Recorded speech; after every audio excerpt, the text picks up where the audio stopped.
Turning our attention back to our breaking news this Thursday morning with a live look at the recovery efforts after the deadly collision between an Army helicopter and an American Eagle plane. The head of Fort Worth-based American Airlines in D.C., President Donald Trump, spoke within the last hour. Chris Ottegy's been monitoring this story all morning long. He's in our newsroom. Chris, what's the latest?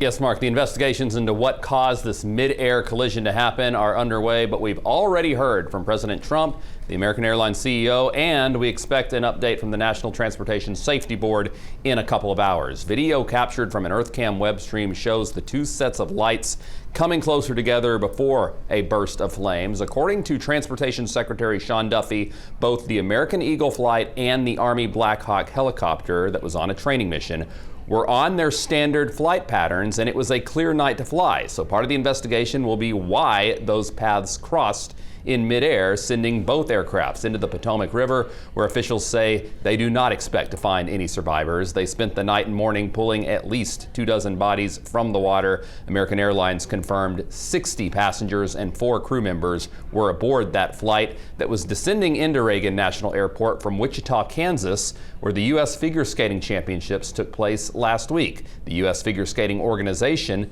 confirmed skaters and coaches who took part were on board. American CEO Robert Isom flew from Fort Worth to Washington to take part in the briefings, and within the last hour, we heard from President Donald Trump.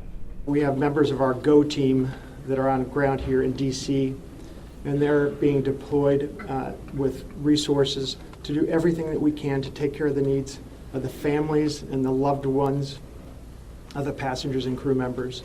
And that is our sole focus. As one nation, we grieve for every precious soul that has been taken from us so suddenly. And we are a country of, really, we are in mourning. This is really shaking a lot of people. And we just got some video into our newsroom showing that planes have once again started flying out of Reagan National Airport. Flights were diverted in the hours after the crash, but within the last hour, those flight operations have resumed again. The NTSB is planning a 1 o'clock update on the crash. Stay tuned to WFAA on air and online for the very latest.